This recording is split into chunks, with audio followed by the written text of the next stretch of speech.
that for me, I'd be shocked if he's not the first overall pick come June 20th. Just his explosiveness. I mean, he's going to be the most explosive athlete in the NBA from day one. And this guy is so much more than just an athlete to me. I don't think we've seen his full package in terms of his ability to handle the ball, his ability to play make. He has an excellent basketball IQ. So again, I'd be really surprised if he's not the first overall pick come June. I mean, it was so much fun. The hype was real for Zion Williamson, and I think also the scouting report was real. As I end this chapter and begin the next with the support of my God and my family, in the fall of 2018, I will continue my basketball journey as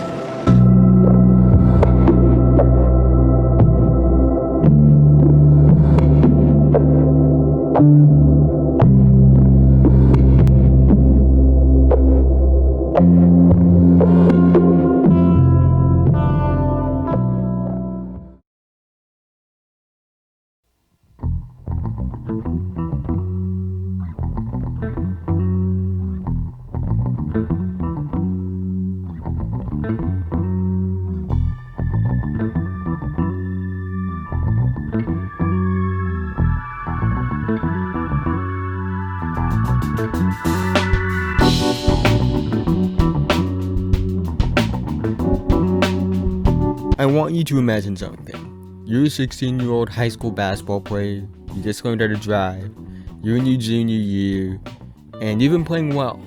And people have begun to notice this, and you started to garner a lot of attention.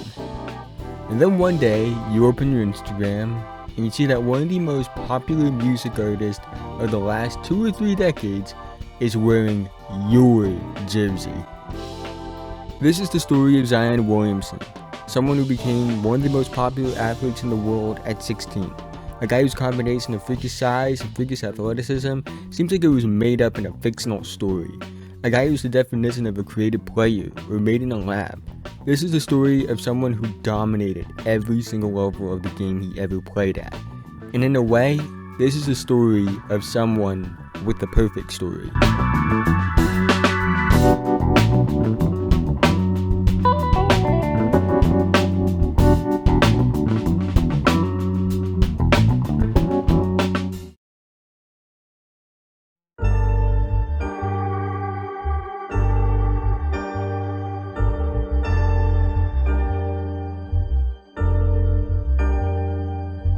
Our story starts on July 6th of 2000, the day that real estate developer Stan Kroenke announced the acquisition of the Denver Nuggets, but more importantly in the context of this documentary, the day that Zion Williamson was born. His dad, Lateef Williamson, a former defensive lineman who was an All-American in high school. His mom, Sharonda Sampson, a sprinter at Livingston who would end up becoming a health and gym teacher. So this might explain Zion's freakish athleticism. But growing up, Zion was like most kids. Played a lot of sports, football, soccer, and basketball. So maybe 3, and not a lot. By the time he was 5 though, his dream was to play in college basketball. By the time he was 9, he was waking up at 5 a.m. every day to train. He would play an AAU circuit facing competition that was much older than him. By the time he got to middle school, he was a point guard averaging 20 points per game. But he wasn't the freak athlete that we all know now. He was only 5'9" in the 8th grade. And entering his freshman year at Spartanburg Day School, he was still only 6'3". Believe it or not, around his freshman year was actually when he started to dunk. He would play on the South Carolina Hornets AAU team alongside a kid named Ja Morant. Why did I mention Ja Morant and this random kid he was an AAU teammate with? Oh, I don't know. But he would show out in his freshman season as well. 24.4 points per game, 9.4 rebounds per game, 3.3 steals per game, and 3 blocks per game. All-state and all-region honors in an SCISA's championship appearance. I know I struggled to say that, but I got it out, don't worry. And by the time he was a sophomore, he was now 6'6". He averaged 28 points per game, 10.4 rebounds per game, and 3.9 blocks per game. He led Spartanburg Day School to its first region title. And it was around this time he was starting to get national recognition. That summer, he was a part of the NBPA Top 100 camp, where all the best players in the country participate, and he led that event in scoring. He would later win the Elite 24 dunk contest, and that led us into his junior year.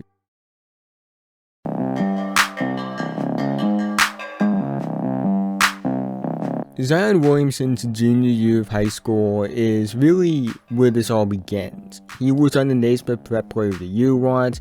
He was gaining popularity as his highlights began to surface around companies like Balls, Life, and Slam. He was drawing praise from, at the time, the reigning unanimous MVP in Stephen Curry. And he had some wild games, including two that really stood out. 50 points and 16 rebounds, as well as 53 points on 25 for 28 shooting. And again, those are just two that stand out among a plethora of insane games. His popularity was even reaching national heights as Drake started wearing his jersey. It was getting that big.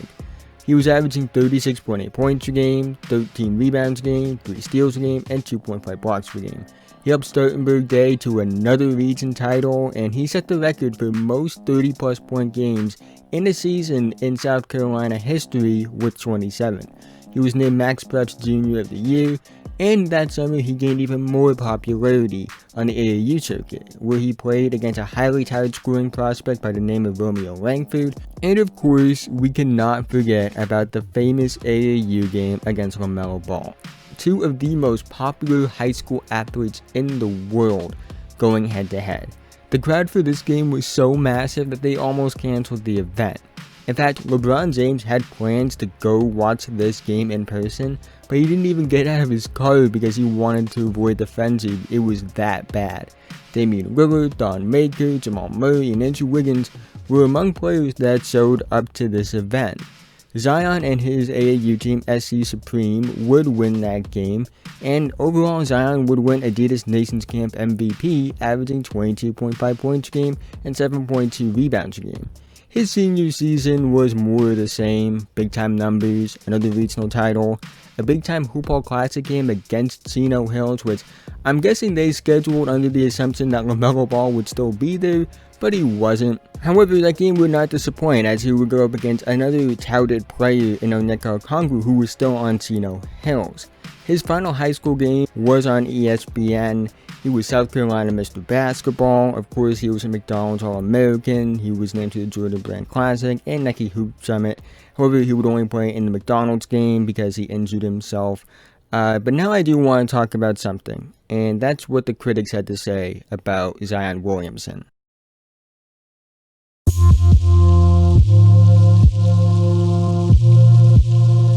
Zion Williamson is arguably the biggest name of the mixtape era. His highlights have been shown all across companies like Balls, Life, and Slam. He became a cultural icon in a way. However, despite all of this popularity, he wasn't viewed as a generational talent or even the best in his recruiting class. ESPN ranked him 2nd, 24/7 Sports ranked him 7th, and Rivals ranked him 5th. People believed he was just another one of those high school mixtape guys, like 7th Words, or Quay Parker, or Kyrie Walker. People thought he was just another run, jump, and dunk athlete. And a lot of this had to do with the fact that Zion didn't play great which, to be fair, he wasn't playing the greatest competition, to say the least, at Spartanburg Day. However, that argument, in reality, is really just stupid, because he scored 36 points against a team that had a future top 10 pick in Onyeka Okongwu, and Onyeka Okongwu is one of the best defensive big prospects of the last 10 years.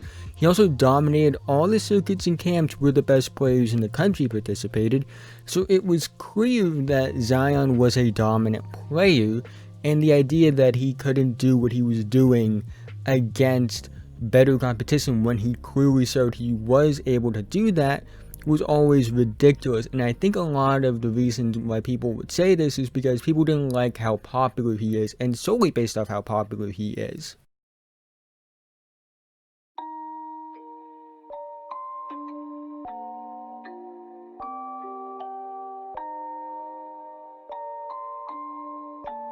Rage on that beat, going crazy. When it comes to Zion's recruiting, it was an absolute frenzy. 20 schools wanted his service, but in the end it came down to 6 schools. And even when it went down to 6 schools, everyone knows that only one school was going to get him. The schools: Clemson, South Carolina, Kentucky, Duke, North Carolina, and Kansas. Many believed he was either going to go to Clemson or South Carolina because, This was somebody that was relatively a hometown kid. He was somebody that stayed local. He didn't go to prep schools, even though he probably could have. And, you know, many thought that he would go to Clemson or South Carolina. Many believe in Clemson. However, he would suck everyone and choose to play for the Duke Blue Devils. And with guys like RJ Barrett and Cam Reddish, more on them later, also committing to Duke University, history would be made, as this was the first time 3 players were top 3 in the ESPN 100 and they all committed to the same school. And if you thought Zion's high school days were legendary, well, you haven't seen anything yet.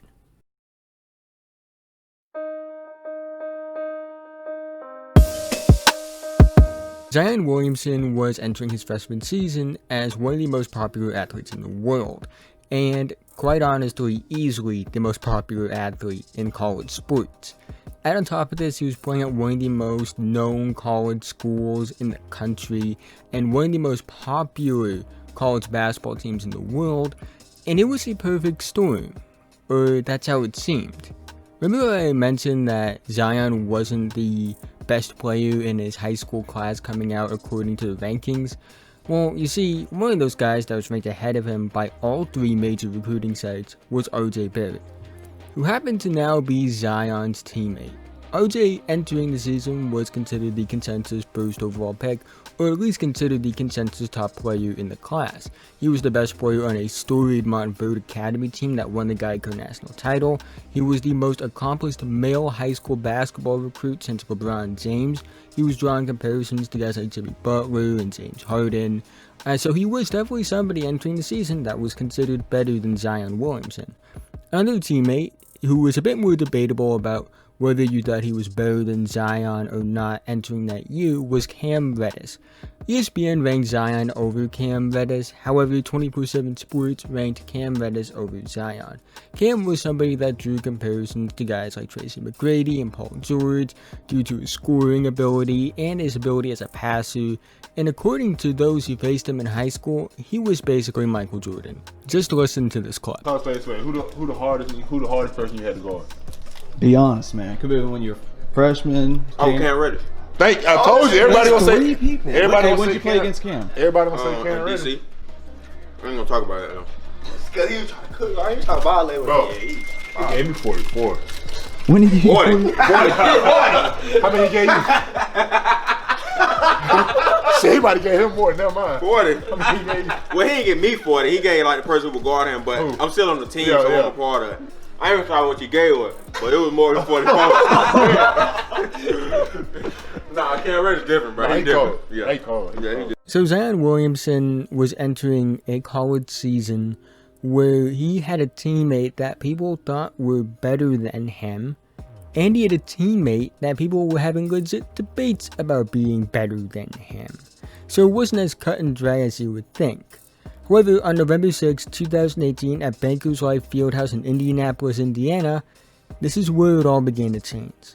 Duke entered that game as the number 4 team in the country. Zion would play his first official college game, and it would be no easy task. They would go up against Kentucky, who was the number 2 team in the country. Kentucky was no joke. PJ Washington, Tyler Hero, Keldon Johnson, and Emmanuel Quickly were all on that team, and all of those guys would go on to either be lottery picks or first round picks. And well, this is what happened. Great scene here. 2 historic programs, 2 great freshman classes as well. Well, you'll see 3 of the top players in the country and 3 of the top 5 presumptive picks in the NBA draft. The lefty tries to finish and does. Zion Williamson for 3. Not just a dunker, folks. Duke would win this game in a blowout. Now, oddly enough, this game really didn't tell much, at the time at least, about who the best player in the draft would be. RJ was arguably the best player on the floor that night. He had 33 points, he had 4 rebounds, 6 assists, good shooting splits. At the time, the ACC freshman debut record. That record will be broken by Cole Anthony when he scored 34 points in his debut. However, Zion in his own right was impressive with 28 points and 87.12 shooting percentage. And that was insane efficiency for Zion Williamson in that game. What's even more insane is the fact that he was able to remain highly efficient throughout the season. And despite RJ and Zion having similar scoring numbers, and despite a kid at Murray State by the name of John Morant becoming the first player to average 20 points and 10 assists in a season, it was clear that Zion Williamson was better than both of them as a prospect and was clearly the best player in the draft. And the thing is, John Morant was having one of the best point guard seasons in NCAA history. RJ Barrett was having one of the best freshman seasons in NCAA history. However, those two things were completely overshadowed by the fact that Zion was having one of the best college seasons ever. Through his first 25 games at Duke, Zion was averaging 22.4 points a game and 29.3 minutes a game on a 71.3 true shooting percentage. He wasn't just the talk of college basketball, he was the talk of the sports world in general.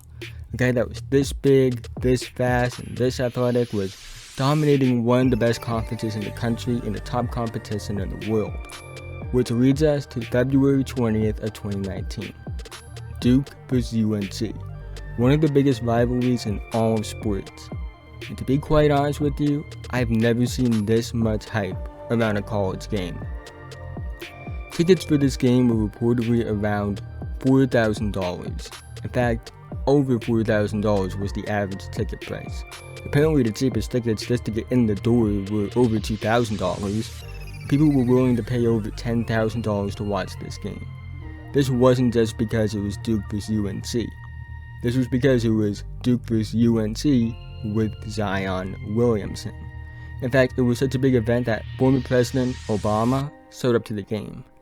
So with all this hype surrounding the game, this is what happened. Offensive rebounding team, usually that's the North Carolina Tar Heels.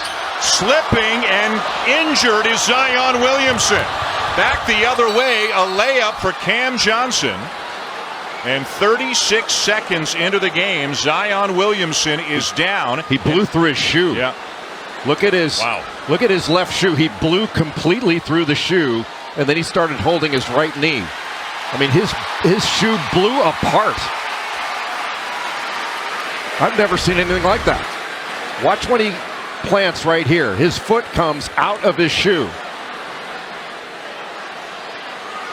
That's unbelievable. He broke his shoe with his own foot, but as you say, the injury does not appear to have anything to do with the left foot. He did reach for the back of the right knee. And if we get information, we'll pass it along as he gets some work done. Jack White has come into the game for Williamson. If anybody else on the bench has a size 15 shoe, they better give it up right now. This man Zion just destroyed his shoe. What makes it even more interesting is that he was wearing Paul George's signature shoe.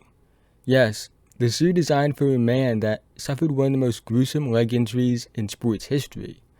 A shoe designed for the wear and tear of a contact sport like basketball. And Zion just destroyed it.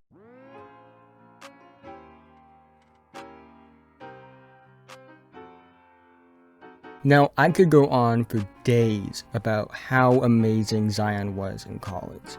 Because, to put it simply, he was incredible. However, I know you don't want me spending days talking about the obvious. The obvious fact that Zion was fucking awesome in college. That's the best way I could put it. He had something for everyone. The stat nerds, the eye test people, hell, even the casuals that just watch highlights. He had something for everyone to know he was amazing. Duke would win the ACC tournament. Zion would be named ACC Tournament MVP, ACC Player of the Year, won a bunch of the alt-team stuff. However, Duke would lose in the Elite Eight of the national tournament to Michigan State, and Zion's college career would come to an end. But he didn't leave without an impact. He would win the Redacted Award for Best Power Forward in College, National Freshman of the Year, and Consensus National Player of the Year, joining KD as the only other freshman to win Consensus National Player of the Year. Anthony Davis did not sweep the National Player of the Year award, so he was not a Consensus National Player of the Year, for those wondering. But with a historic college career over now, let's look at the prospects of the NBA.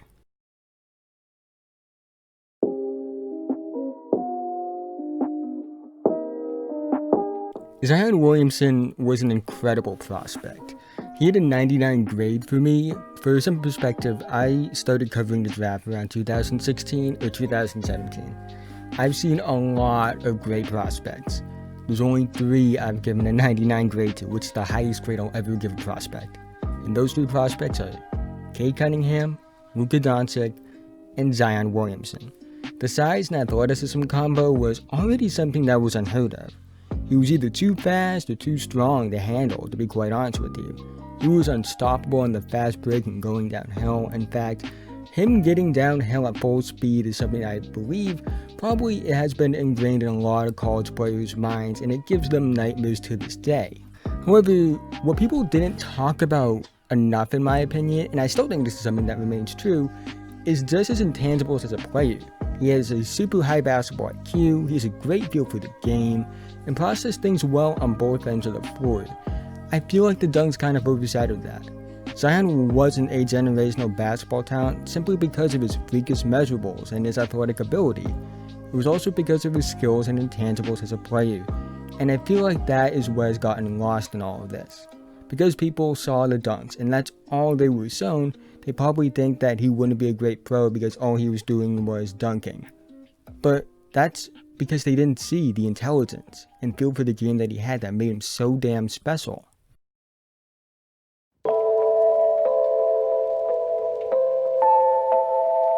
So we have reached the final part of this story, the NBA draft. And if you're wondering why I'm ending it on the NBA draft and not ending it on where he's at in his NBA career, well, A, I just didn't really feel like it, and B, I've already kind of made a video talking about what he's done in the NBA so far and why he's so awesome, so I feel like that would have been a bit repetitive. But let's start with the lottery though, now that we've gotten that out of the way. Think about this. A big name star like Zion Williamson being the consensus top player in the draft, and a big market looking for a star in the New York Knicks. It would be a match made in heaven. And the Knicks had the best chance of landing the first overall pick. However, that's not how things turned out. The team with the 7th best odds in the lottery, the New Orleans Pelicans, would land the first overall pick. And it was kind of fitting, because the Pelicans were looking to trade their franchise player Anthony Davis because he had requested a trade, and all of a sudden they're in position to get a new one on Zion Williamson. Coincidentally, Anthony Davis in his own right was a consensus first overall pick when he was coming out of Kentucky, and also was National Player of the Year, although it wasn't consensus like Zion Williamson. Now, some speculated that Zion would go back to college because the Pelicans were a small market team, and maybe he didn't want to go there. But what these people fail to realize is that Zion isn't like that at all. Think about everything I have mentioned and everything that's happened in this story.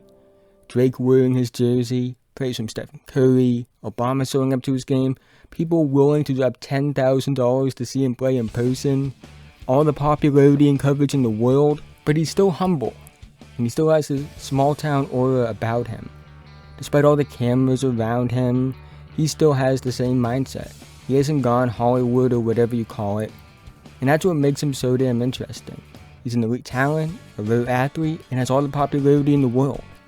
Yet, he still doesn't let that change who he is. And while this documentary may be coming to an end, the story of Zion Williamson is just beginning.